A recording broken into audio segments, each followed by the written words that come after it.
Hello. Hello. Is this Paul? Yes, it is. Hi. Do you mind if I record this? Oh, not at all. Okay. I'll be recording as well. All right. Good. So I guess I wanted to start by asking, for you at least, how would you define the men's rights movement, or what does men's rights entail for you? Well, I could spend a long time answering that one.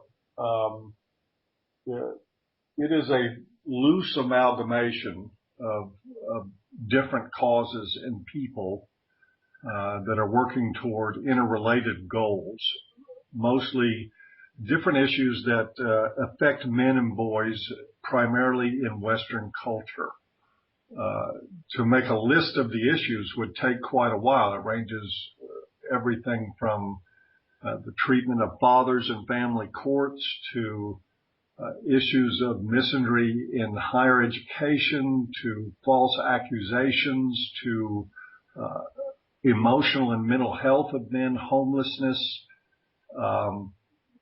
targeted laws that discriminate against men, like selective service. It goes on for quite a way. There is a lot of different issues. Okay. And I guess what is sort of the common thread that unites these issues?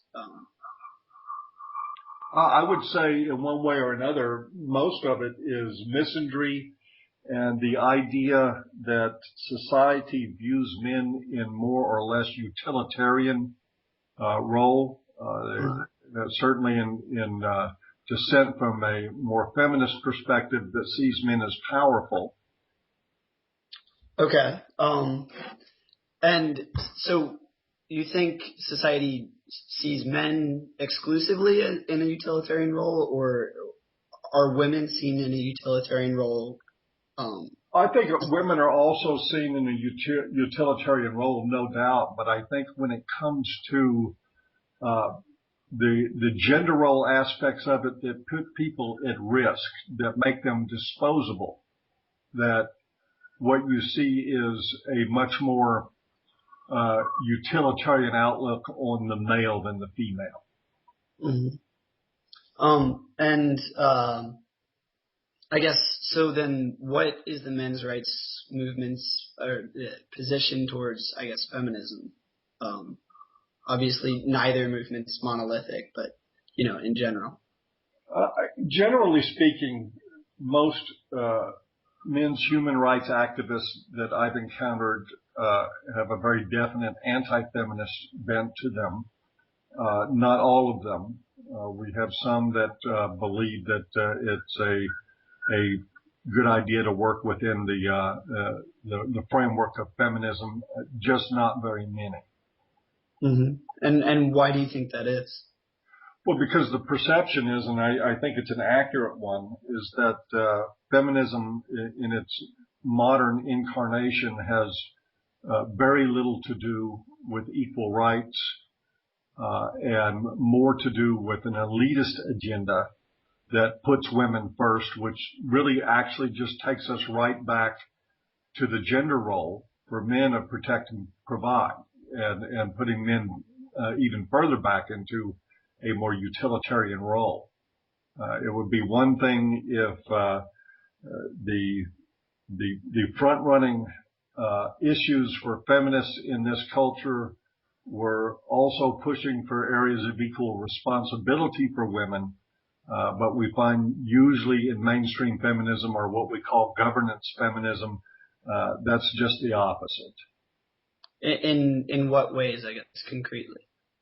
For instance, where is the push from feminists in the United States for either the abolition of selective service or women's inclusion into selective service? Okay. I mean, I guess that's one point. Yes, that is, and there's more. Where is the push? Right now, the official position for the National Organization for Women is to favor discrimination on behalf of mothers in family courts, even though their stated intention, their purpose is to break down gender roles and to equalize parental responsibilities between men and women. Their official position is to favor mothers in courts. It's an absolute reverse of position in order to curry political favor from women who want that advantage in our legal system.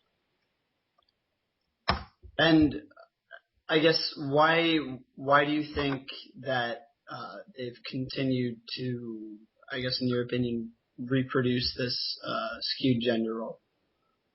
Why do I think feminists do that? Yeah. Well, because I think that there's the sort of the psychosocial aspect of it. I think most feminists truly do believe that they're for equality. Mm-hmm.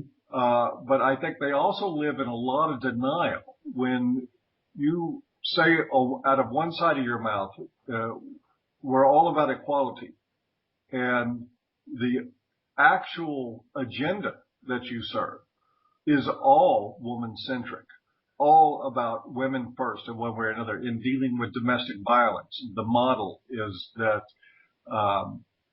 despite the fact that there is huge amounts of research that points to the fact that there's gender symmetry in domestic violence, mm-hmm. every mainstream feminist policy is about violence toward women.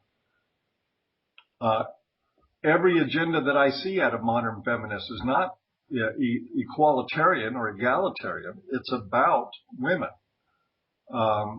So, feminists do have, or they ought to have, some real explaining to do about why the talk about equalitarian policies and about gender equity and in actional matters of governance and policy and agenda, it's all about women.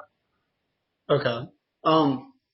But so, I mean, doesn't this, I guess, sort of make sense in one sense? Like, for instance, using an analogy with the civil rights movement. The civil rights movement focused on issues mainly affecting African Americans, but they did so with the goal of achieving equality. I mean, doesn't it seem like when you're representing or advocating for a group that has been historically marginalized, that you have to sort of counteract that by, I guess, shifting the focus towards the marginalized group?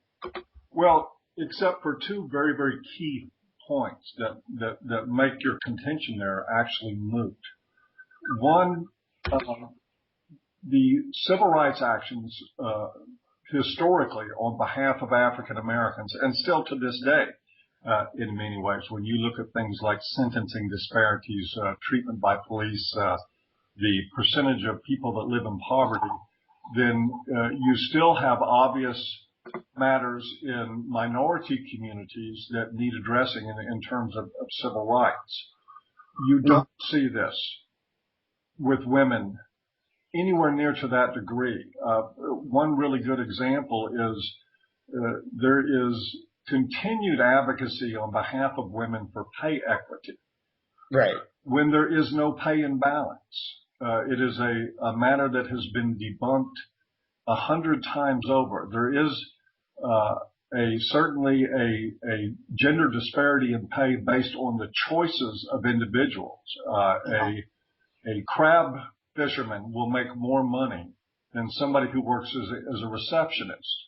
But there isn't any gender pay gap that is not directly attributable to the different choices in education and employment that men and women make. Men tend to make choices that are much more focused on money, so they can be providers and protectors. Mm-hmm.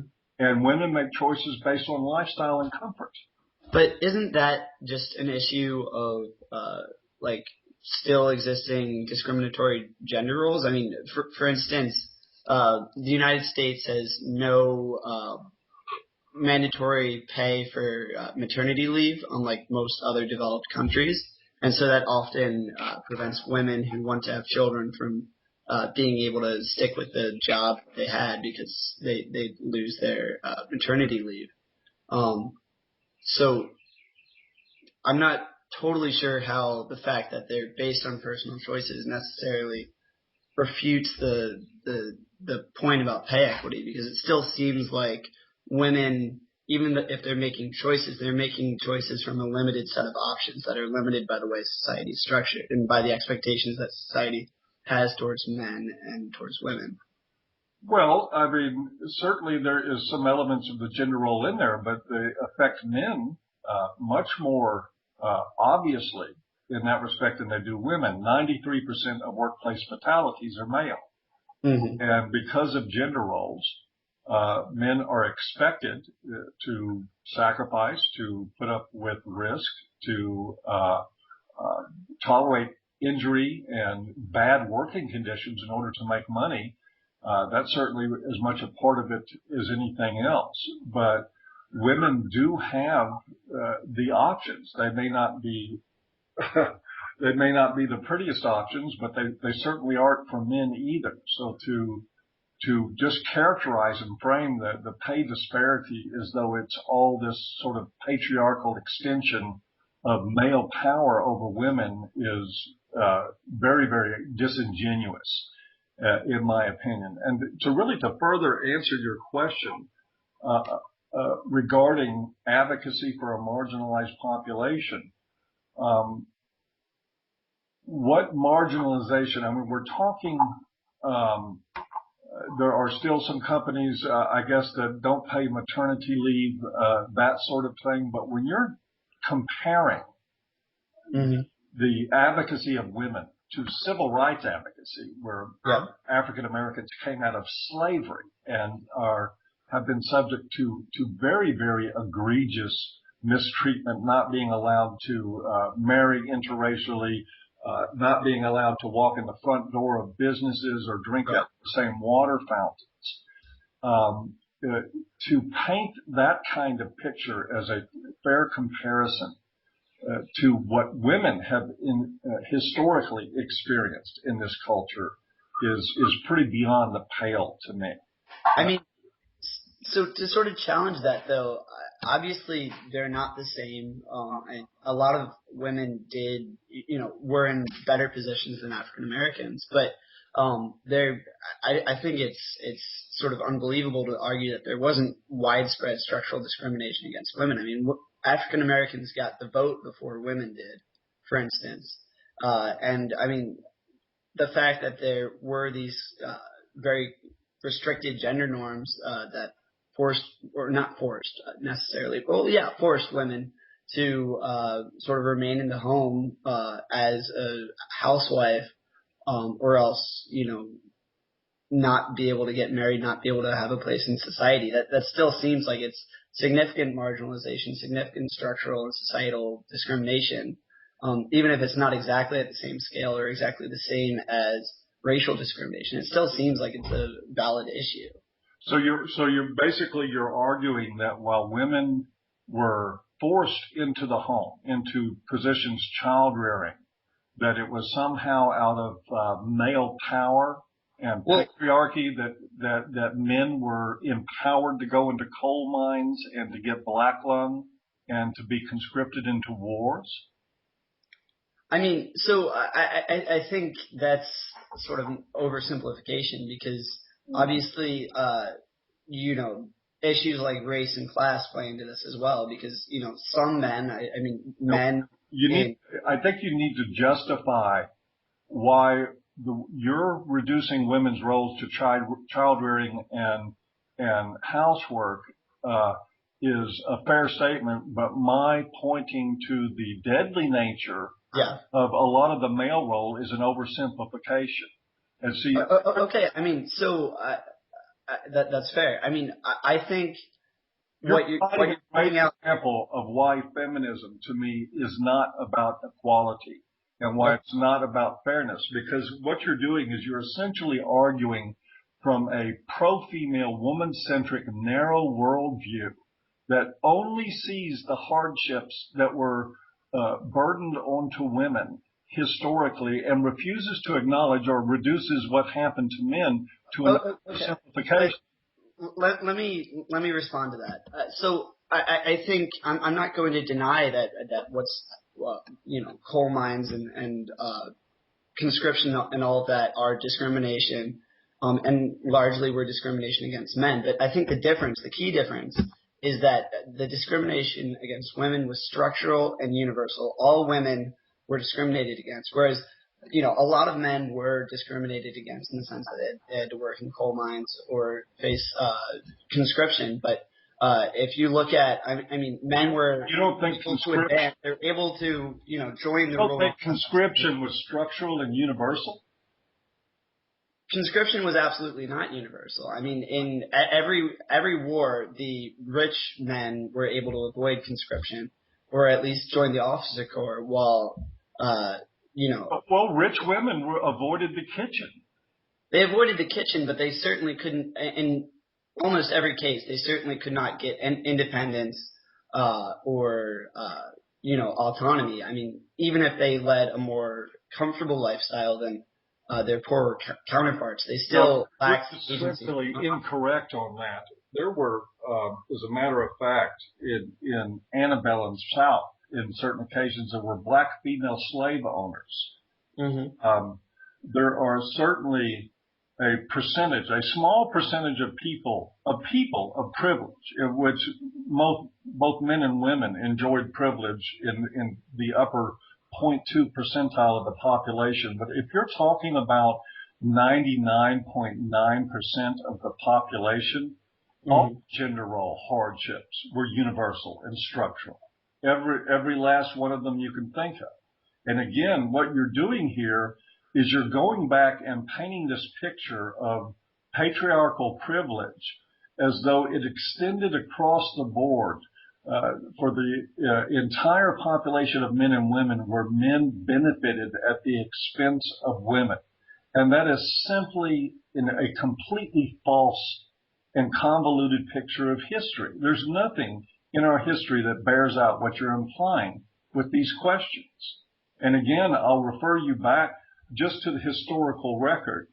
If men were, by and large, 99.9% of combat fatalities, which they were, and in most of that history, they were forced literally at gunpoint into indentured servitude in order to fight, while women were spared that, then what you have is a structural, systemic pattern of oppressing men on behalf of society in a utilitarian and expendable role. Feminism refuses to acknowledge this completely and totally. It's as though it never existed. I'm not arguing that women did not face certain discriminations. They did. But to sit and talk about the history of oppression and discrimination based on sex as though it only happened to women flies in the face of logic and flies in the face of history. Okay. I'm not sure your characterization of all feminism is accurate. I'm not saying that there aren't feminists who definitely do what you're saying that they do, but well, I'm talking about what I'm hearing from you right now. Well, okay. I think what I'm not at all trying to downplay the discrimination or the hardships faced by men, but I think what's important to recognize I think that's precisely what you've done during the course of this conversation. You have told me it was an oversimplification. You have focused. There's a difference between saying it's an oversimplification and saying it happened. No, sir. I'm going to call it like it is here. You have termed what happened to women as structural and systemic, and what happened to men as an oversimplification. This is precisely the argument that you're putting out. This is precisely the reason that most men's human rights advocates are also by nature anti-feminist, because this sort of double standard in examining history is a matter of prejudice, sir. It is anti-male, it's misandric, it is refusing to see men in a human state in this culture, refusing to recognize their humanity in areas where they have experienced oppression and discrimination systemically and structurally, in favor of only looking at what's happening to women and what has happened to women. Again, I don't think most MRAs would argue that there has been discrimination across the board. That's inherent in gender roles. But if we want to talk about them accurately, we need to have a fair discussion about what has happened to men in this culture and what has happened to women. And feminists, by and large, are not capable of that discussion. Okay. So I think just to shift the focus of the discussion, because I don't think we're going to get much farther the way we've been going. No, stop. Well, you're not being absolutely intellectually honest. And so, of course, we won't get any further, which is why we tend not to work with feminists. Well, so it'll be the same. We'll have the same unfortunate problem in any other aspect of this discussion, because if your paradigm is only to look at the hardships that happen to women and to minimize and discount what's happened to men, we'll run into the same problem with anything else we could possibly discuss. Right, I understand. But so just I guess in order to be more fair to you, I guess to shift things away from looking at it exclusively through that paradigm or whatever, what is, I guess, the positive program of the men's rights movement, and how does that fit in with advocacy for gender equality for women as well? And I guess sort of what is your vision of a gender egalitarian world, or of a world in which the men's rights movement has succeeded? Okay, I'm going to get to that in just a moment. First, I want to go back and finish answering something and to perhaps ask you to consider something as you move down the road, sir, in your interest in matters of gender. Sure.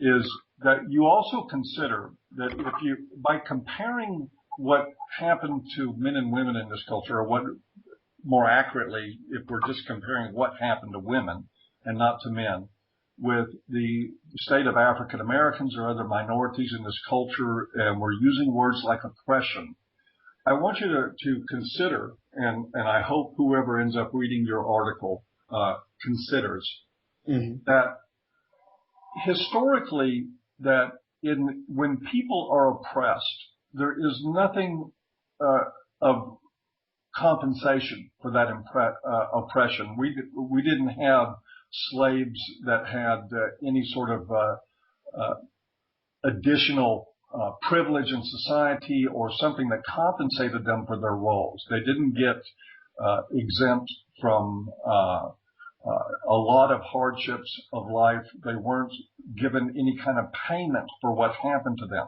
When you look at women and the things that they were sacrificed because of their gender role, they were also given first seat in lifeboats. Their life and limb was protected way and away above men's. They were generally in the status, and still are in this culture, of the first to be protected in every way relating to life and limb. So it is rather disingenuous to even compare the struggles of women, say, with the struggles of an enslaved people that were beaten and whipped and stolen from their homeland and their families torn apart and killed in order to push into production for an entire class of people. They didn't get any compensating measures for what they experienced, while women did. But to move on to answer your question, what I see, along with what I believe every other men's human rights advocate or activist, however you want to say it, sees or wants, is an actual sense, an attempt at equal treatment under the law for all people, regardless of race, regardless of sex, regardless of anything. We think at this point in history, most of us believe that equal treatment under the law will tend to benefit men a lot more than it benefits women. It is because of legal discrimination against men that we have a men's rights movement to begin with. We think that if we go into the family courts and see mandatory shared parenting, the elimination, except in in circumstances that are unusual and demand it. The elimination of things like alimony and child support. To see that that we either abolish selective service or that women have to register for it. Mm-hmm. I don't think most MRAs will want to see a guarantee of outcome. For instance, I don't think that we need to force people into professional choices until the workplace mortality rate is roughly 50-50 between men and women. Mm-hmm. I think people need to be allowed their choices. But where it comes to treatment under the law, for instance, the sentencing disparity in criminal matters between men and women is greater than it is between whites and other minorities. In other words, it's much more severe punishment for men in our criminal courts than it is for women. And so we would like to see that corrected. When women commit crimes, we would like to see them quit getting a pass and to quit having woman-only defenses for their crimes, like battered spouse syndrome, which is ostensibly gender neutral, but in reality it is not. We would like to simply see men and women treated equally under the law. And I think that would probably take care of 90% of it. I think the rest of it is that we would like to see some of the double standards ended in terms of social rules. I think that a lot of MRAs would like to see a society where women have the full expectation of finding their purse when the dinner check comes. Right now, things are still unbalanced in that way. Mm-hmm. And I think that we would like to see a lot more fair treatment of men in our colleges and universities. You're in a college right now, I take it. Young men your age are a dwindling resource in colleges. They're falling out like flies compared to where they used to be in universities. And yet everything you still see, most everything you still see on a university in terms of special departments and study programs and student services that is based on gender is all geared for women, even though they're over 60% of the students and pushing 70% of the degrees that are earned. We are still focused on trying to get more educational consideration for women. So those are a few of the things in the nutshell that I think most MRAs would like to see. Okay.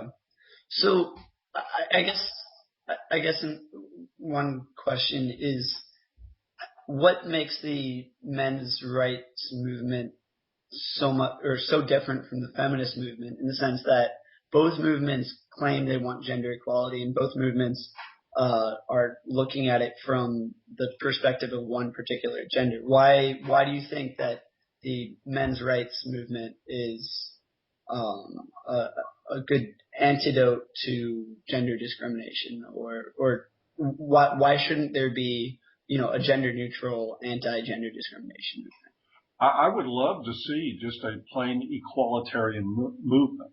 I think that things are unfortunately a little bit too divided for that still. But to answer your question even more directly, that as long as we have a feminist movement whose primary bullet points, their primary agenda items are, for lack of any other better word, mostly falsehoods. I mean, aside from the third world issues, if we're just talking about women in the West, some of the major bullet points for the feminist movement are a rape culture that absolutely does not exist, at least not against women. Okay, sorry, I absolutely disagree and need to challenge you on that. Okay, you're welcome to disagree, but you need to let me finish my list first, and then I'll entertain. You asked me to answer a question for you, and I'm doing that. All right, I apologize. Continue. No problem. We see a rape culture that absolutely does not exist. We see a wage gap that does not exist. We see a problem of domestic violence being framed in terms of men as perpetrators and women as victims only, and that does not exist. We see every matter of concern for women in education, when the real people experiencing problems in education right now are overwhelmingly male. There is a huge amount of focus in the feminist community on agenda items that are non-extant.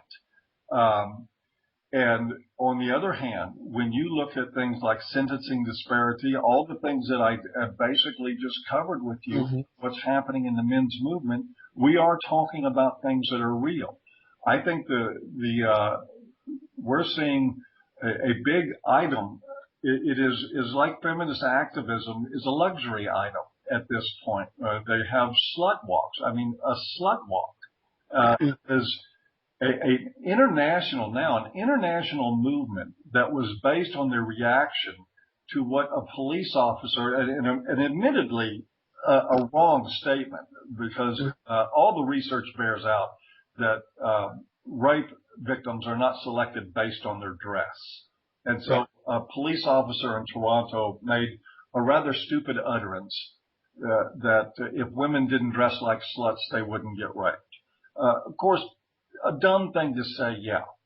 But I would argue that if reaction to one stupid thing, one misperception is enough to drive an international movement, if that's the extent of your problems, then we've got a lot of leisure activism going out there on behalf of women. And now I've made my case, and I'll be happy to entertain your ideas on whatever you think rape culture to be.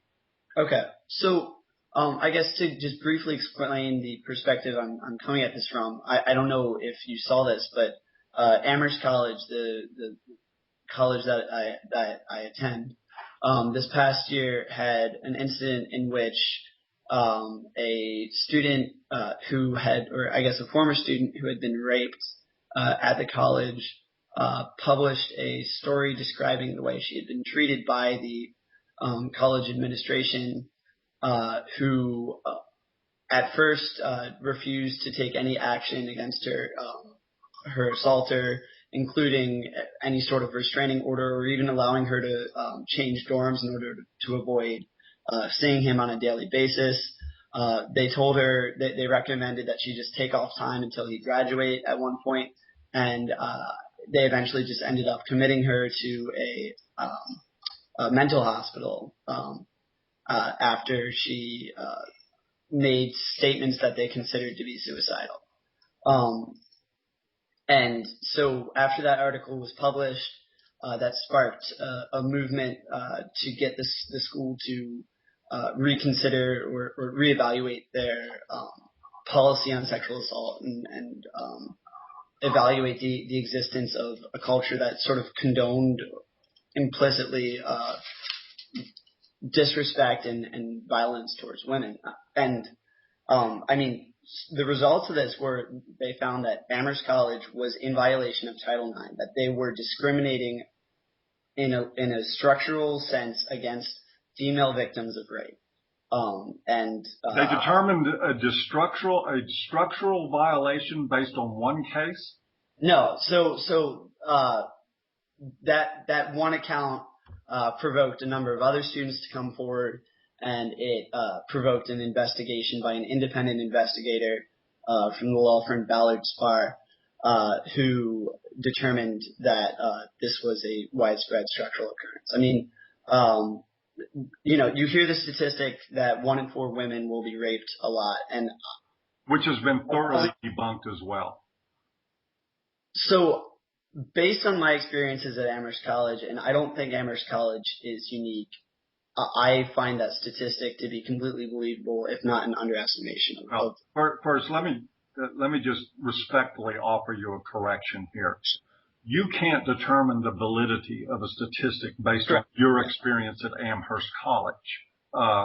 That's a non-starter, sir. Right. The 1 in 4 rape statistic, and we can get into that all you want, has been thoroughly and completely debunked. I will be happy to send you the literature which addresses that. But more importantly, to your point right now, is that in understanding what we mean when we use the word culture, rape culture is basically a concept which links rape and sexual violence to the culture of a society, Right. and which prevalent attitudes and practices normalize, excuse, tolerate, or even condone rape. Yep. Now, And do you I think really believe at Amherst College, as you look around at your professors and your fellow students, do you really believe that within that system that rape has been normalized and is condoned? to the point that that the college was not punishing people who were committing sexual assault and actually refusing to investigate the validity of claims brought forward by women who claimed that they had been sexually assaulted. Do you Yes, absolutely. that happening in a systemic way? I would like to see it. This is something I'll be willing, that if you can provide me evidence that the school was just totally indifferent to female students being raped, where is the feminist warning to parents not to send their daughters to Amherst? There actually were a number of feminist blogs, including Jezebel, and I think Feminist Inc. that actually warned parents against sending their daughters to Amherst. But Okay. I would, if you could. I don't think that was fair, because I think that's something that happens at a lot of other schools, and I think that's something that's coming out as other schools undergo similar issues. I mean, Swarthmore, University of Oregon, University of Montana, all these schools are finding similar problems, including, University of Montana, a number of their administrators have been, I believe, indicted for felony violations of the law and refusing to take seriously accusations of rape and refusing to obey the... That's not true. I happen to know somebody who's a National Coalition for Men ambassador to schools that is out of that school. Mm-hmm. And that is just simply not true. I might be mistaken. I can tell you what this young man's experience was when he pursued and asked for evidence of the systemic problem of rape going on culturally at the University of Montana. None was provided. And it was because it wasn't there. The number of rape, even the number of allegations over a period of years was minuscule.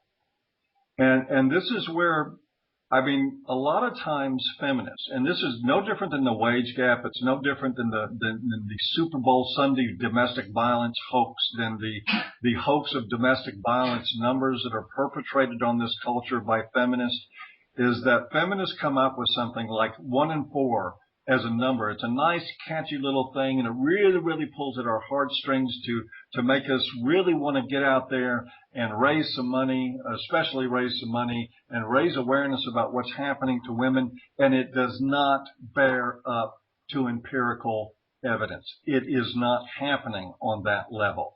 And it has been debunked many, many times over. And my experience with gender ideologues, which when I say that, I'm saying it synonymously with feminists, is that despite being presented the absolute empirical evidence for 1 in 4 being a false number, it is absolutely like water off the back of a duck. There is no interest in empirical evidence. And there's, a matter of fact, an aversion to it. I'm just not buying this. If we had a rape culture, we couldn't have prosecutors that make a living and to huge public approval by prosecuting rapists. We laud our police as heroes when they arrest rapists. When rapists are thrown in prison for 10, 15, 20 years, in our culture clap. They're happy about it. They like to see rapists get punished. That's not indicative, sir, of a rape culture. That's indicative of a culture that does not approve of rape. Did you follow the Steubenville rape trial at all? Yes, I don't think completely. there was widespread clapping and cheering for the result of that trial. Again, you need to come up with something more than anecdote if you want to demonstrate something on a cultural level. What you're showing, yes, there were some people that behaved ridiculously during that event, and what happened to that young woman was egregious. Mm-hmm. There's terrible things that happen to people all the time. There are people that are burglarized and assaulted in their homes during the course of robberies. It doesn't mean we have a robbery culture. Sure. But you're just not making your case here.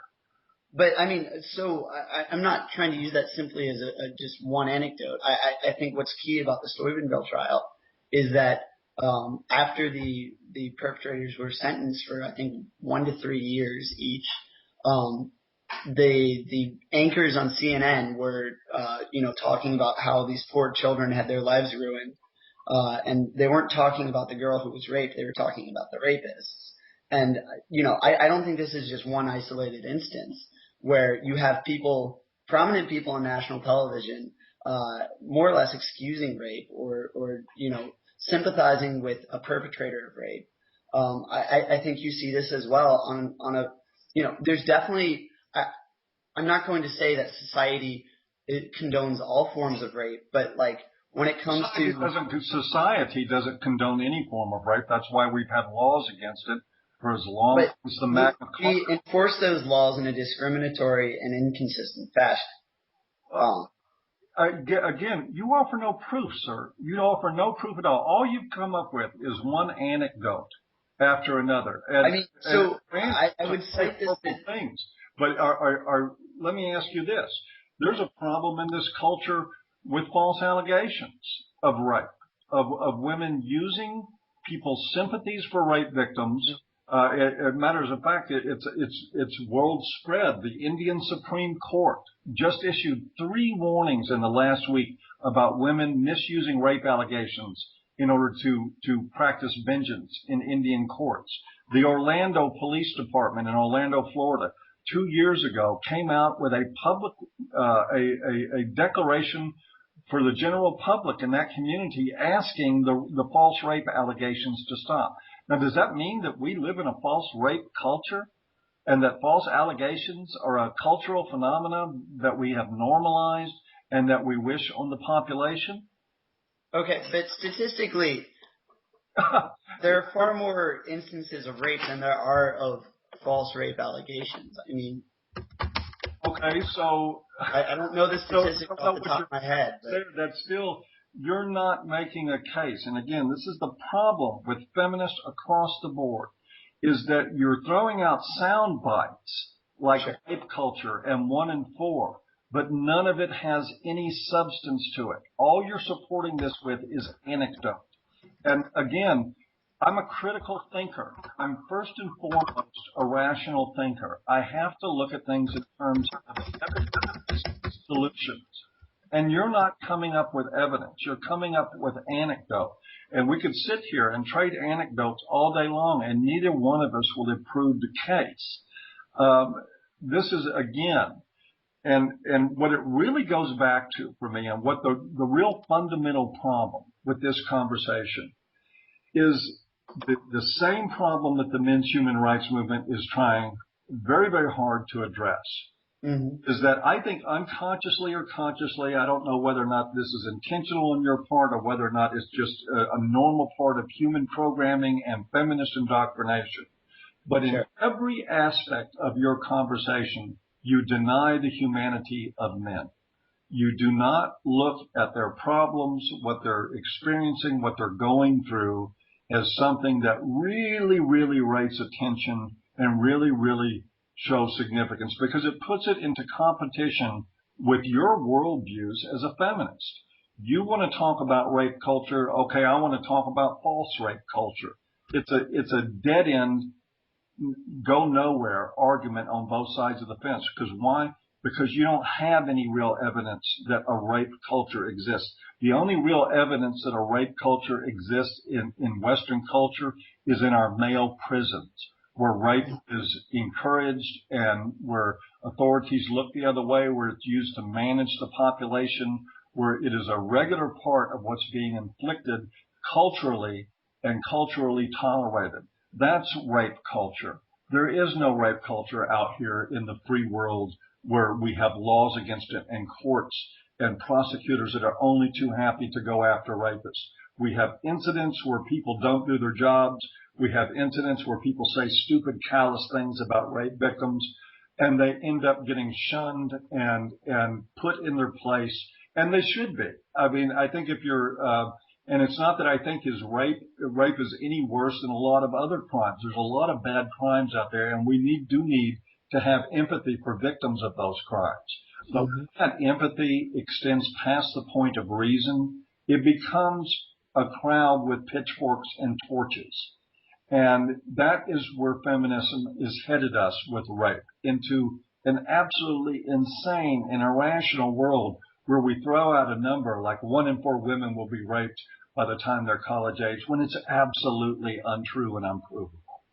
Okay, I mean, again, on that point, I would appreciate it if you could send me those the articles debunking that. I'll be happy to. But you know, I won't just send you articles. I'll send you research.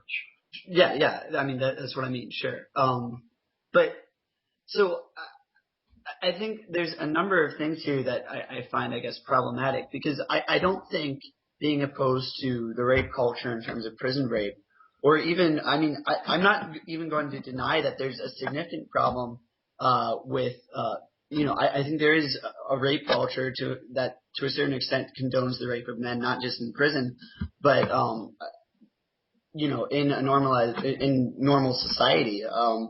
I think actually this is one place where I do think men's rights activists do have a point, because there's oftentimes a societal perception that men can't be raped, when that is just patently not true. But I don't think conceding or even arguing that the normalized rape of men is something that needs to be addressed is at all incompatible with saying that there is a rape culture that condones or tolerates or normalizes sexual assault or sexual disrespect towards women. Because I think, I mean, I probably should have done a bit more research and gotten the statistics on this, but I do think there is a consistent normalizing or a consistent cultural force that normalizes the, you know, treatment of women as sexual objects, and that normalizes rape. But I don't think that's at all incompatible with saying that there needs to be focus on men as well. I'm not really sure why that would be something that the men's rights movement would have to be opposed to. Well, what we're opposed to is false paradigms.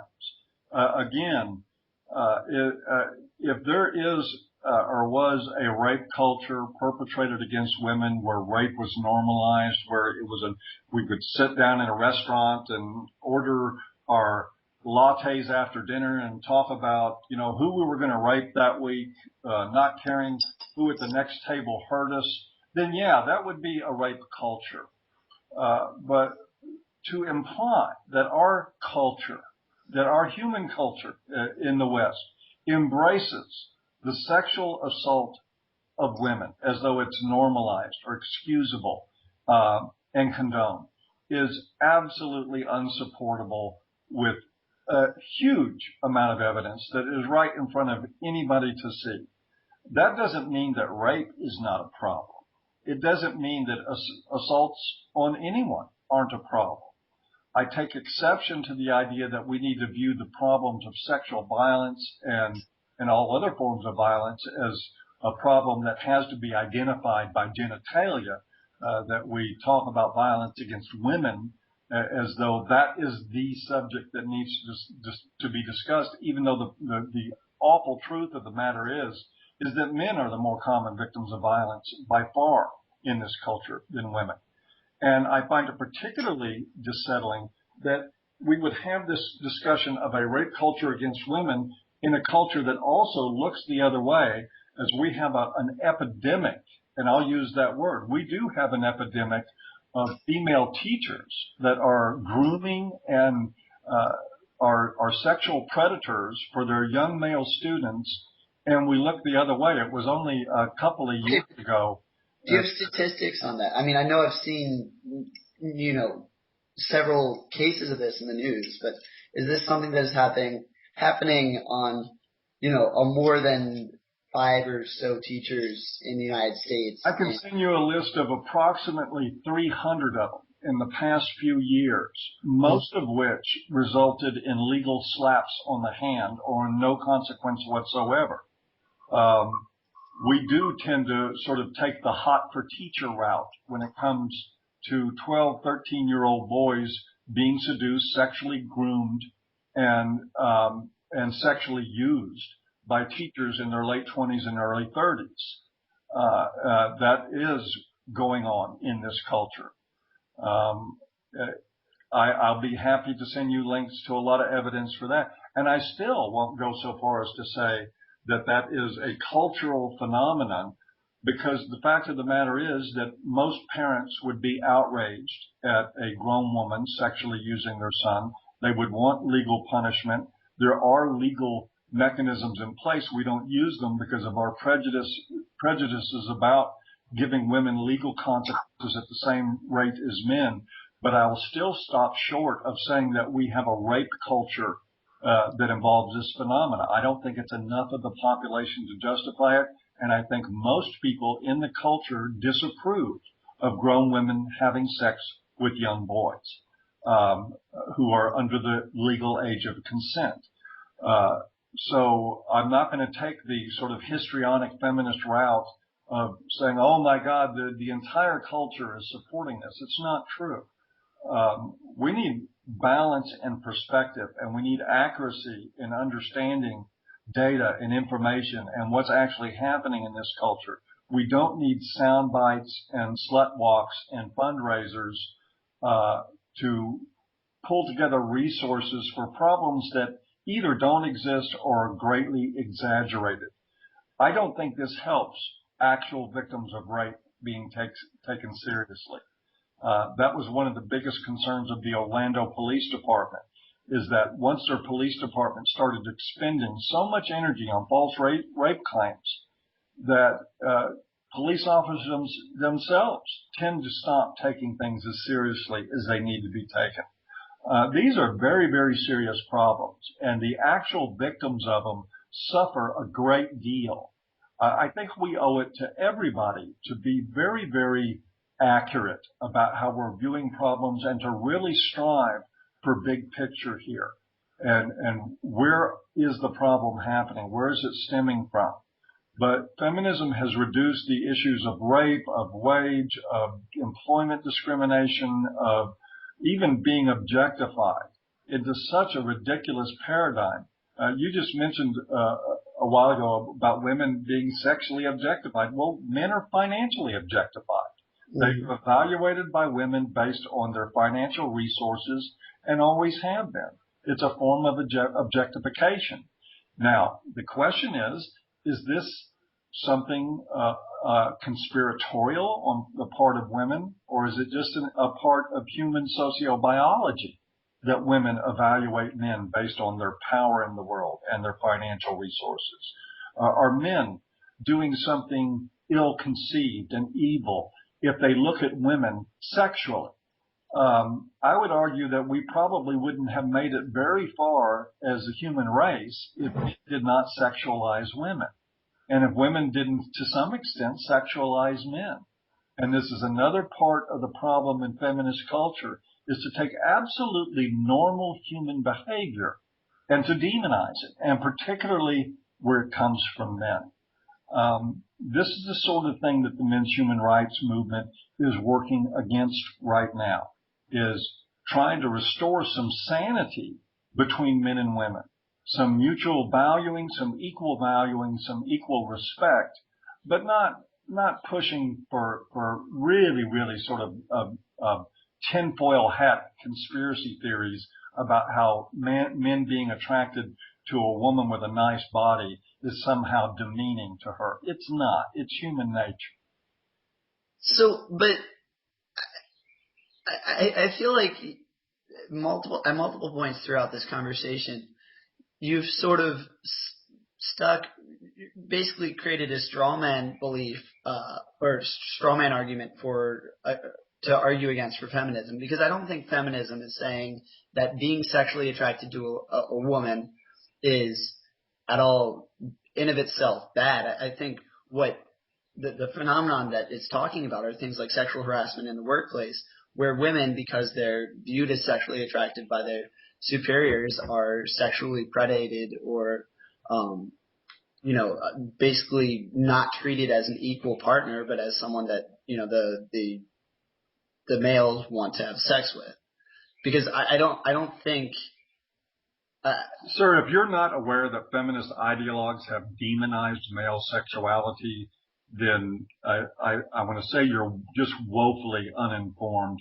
I would suggest looking back through any of the major feminist icons throughout history, Andrea Dworkin, Catherine McKinnon, go down the list, and what you will find, Susan Brown Miller, is the message repeated over and over again that all men are rapists, and that's being translated in Hamilton College right now in Canada.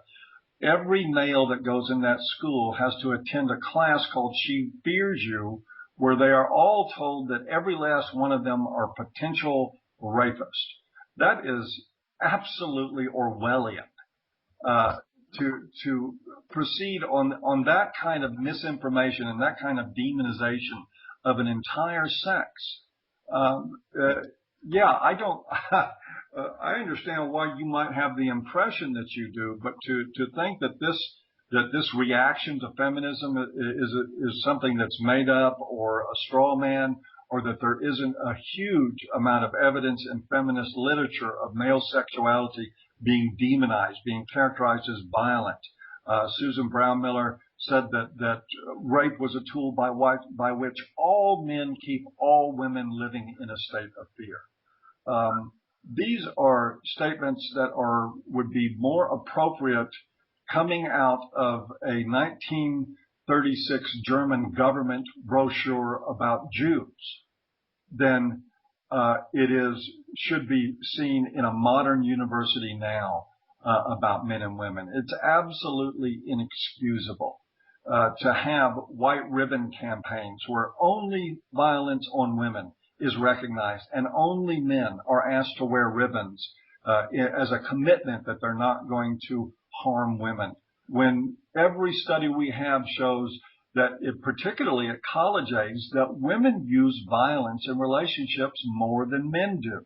And yes, we have the absolute documentation of this.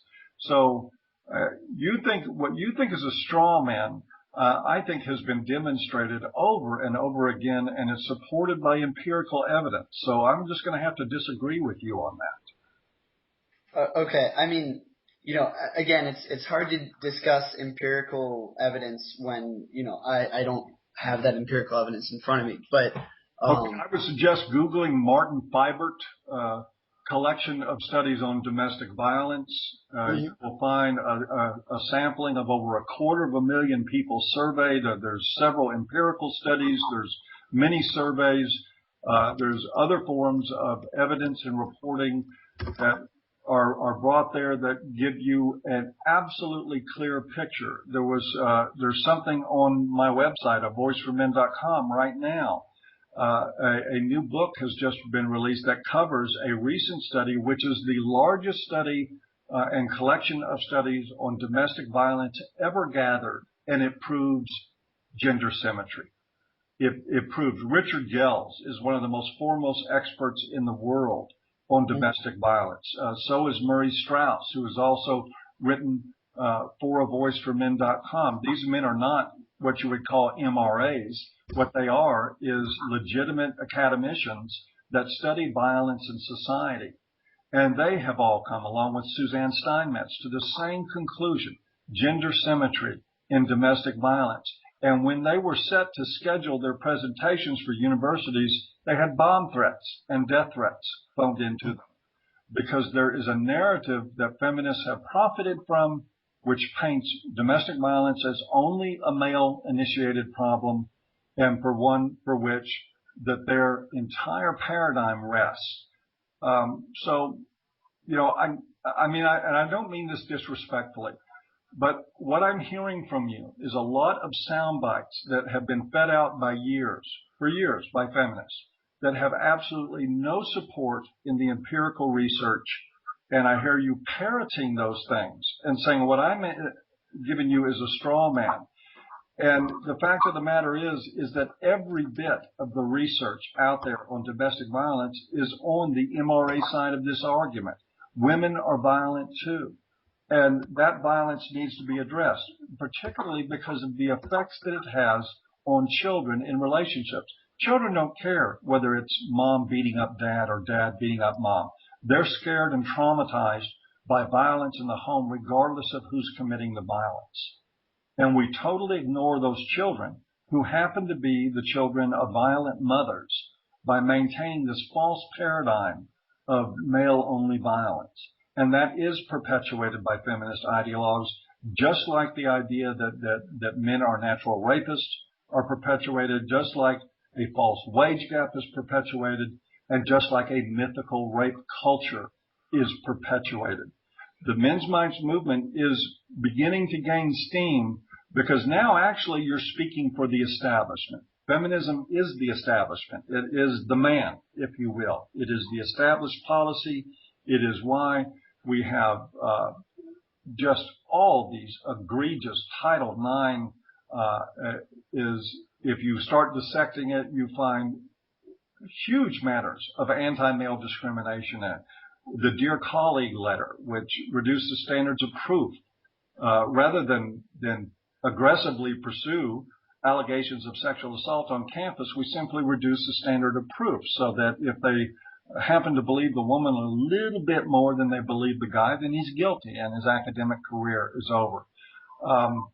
These things are very serious problems. They're not straw men. They're happening out there to young men in every college out there. And I'm not hearing anything from you empirically that refutes any of it. Okay, so I just quickly looked up some statistics on the gender or the domestic abuse and gender statistics. So it confirmed the study I'm looking at, which is O'Grady-William in 2011, found that you're right that there is gender symmetry to the extent that 6% of males have been physically or sexually victimized by their partners versus 7% for women. But then it qualifies that by pointing out that women reported higher levels of repeated violence and were more likely than men to experience serious injuries. 23% of females versus 15% of males were faced with the most serious forms of violence, including being beaten, choked, or threatened, or having a gun or knife used against them.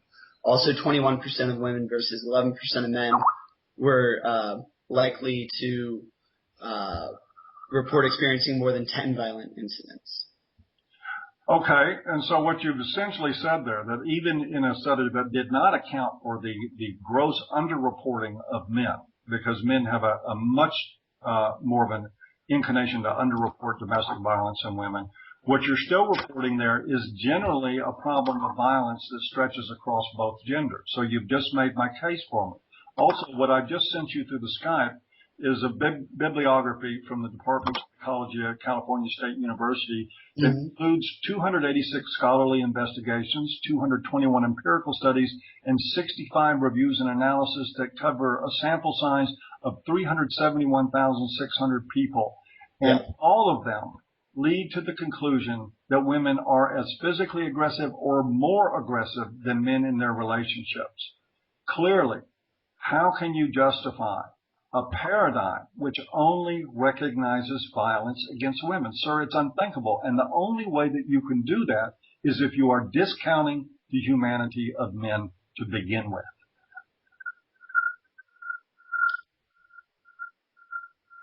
I mean, so what while I'm not going. So I definitely think I'm not going to say you don't have a point.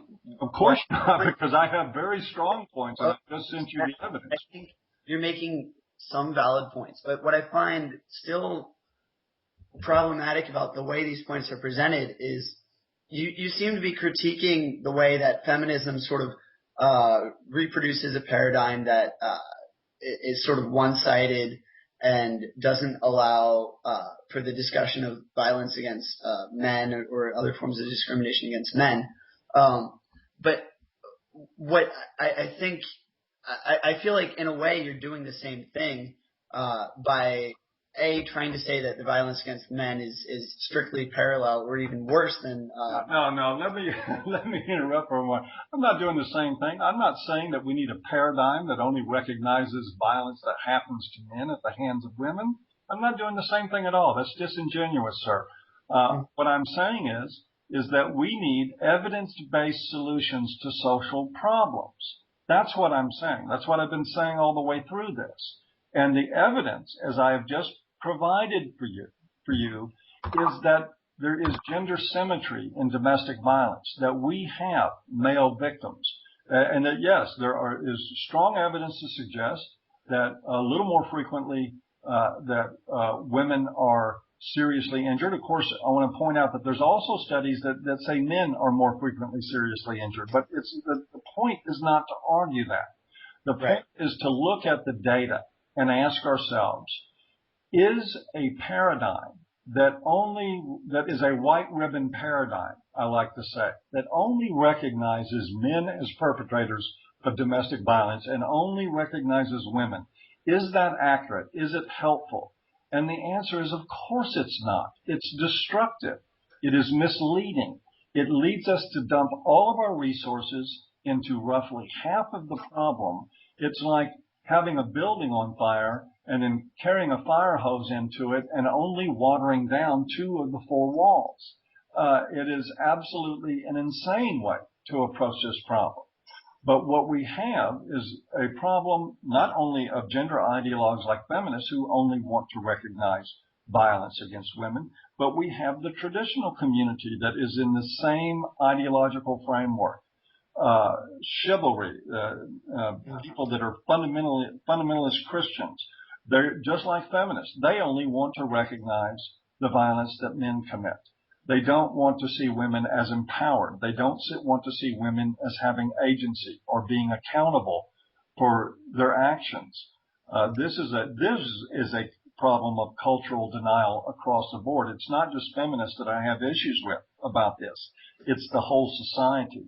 It's why we have feminists out there advocating for women-only services, and at the same time we have conservative politicians out there doing the exact same thing, and none of them are recognizing the real nature of the problem. So no, this is not a straw man, sir. This is actually the real data, the real information, and as far as how it's presented, I think it's presented accurately. It's presented fairly. And I'm not looking for us to have a paradigm that only sees men as victims. That would be like being like feminists. And I'm certainly not like that.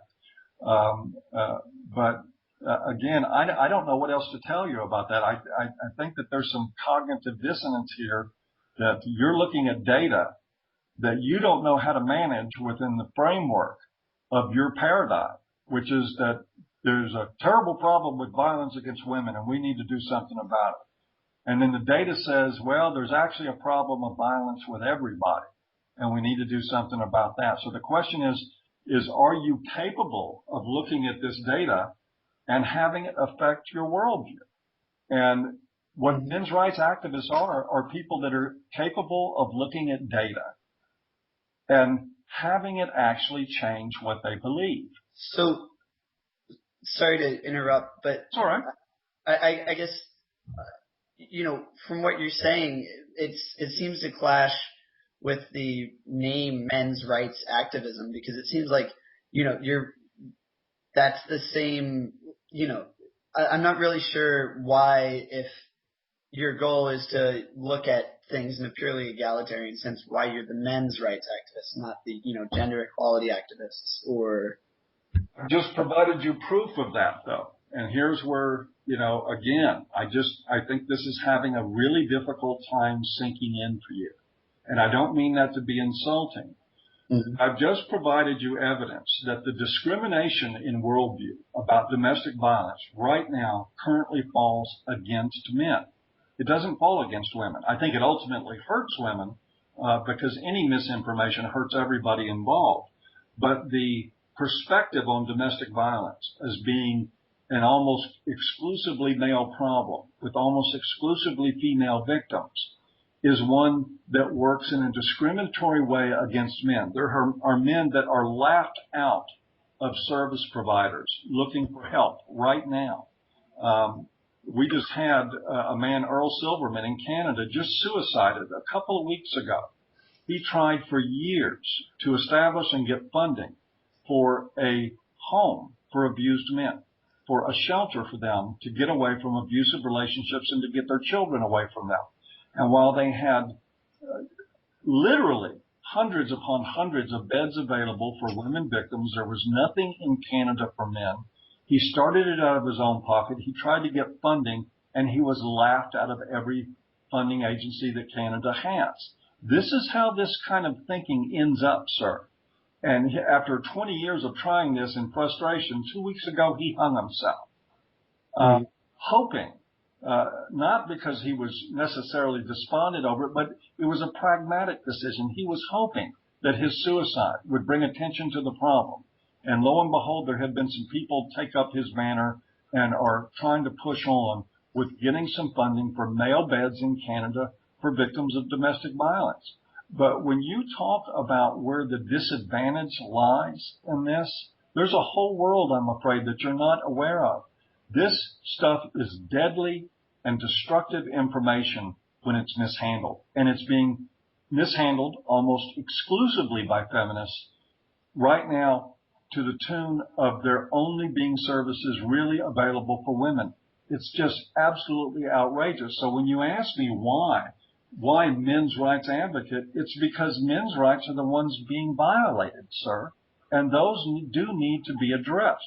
I don't have any problems with the idea of addressing any discrepancies against women in this culture. As long as they're legitimate, I'm all for them. I support them. I support the ERA.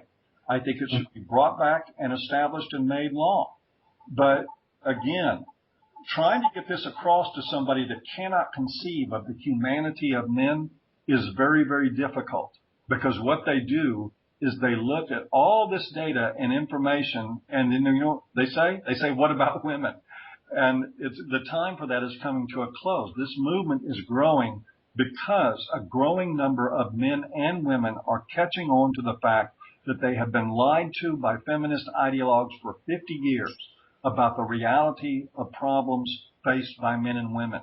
And they're asking for a more truthful representation of what's actually happening and more honest solutions that address the problems of both sexes. There's nothing wrong in presenting that in terms of men's rights, because men's rights are the ones being violated right now. All right. Well, I unfortunately have to go, but I appreciate you taking the time out of your schedule to speak to me. Very happy to. And when I have an article finished, hopefully by the end of this week, I'll email it to you so that you can comment on it before it goes public, and I might incorporate those comments as well into the article. I'll be happy to. All right. Well, thank you very much. And good talking to you. Bye-bye. Yeah, have a nice day. You too.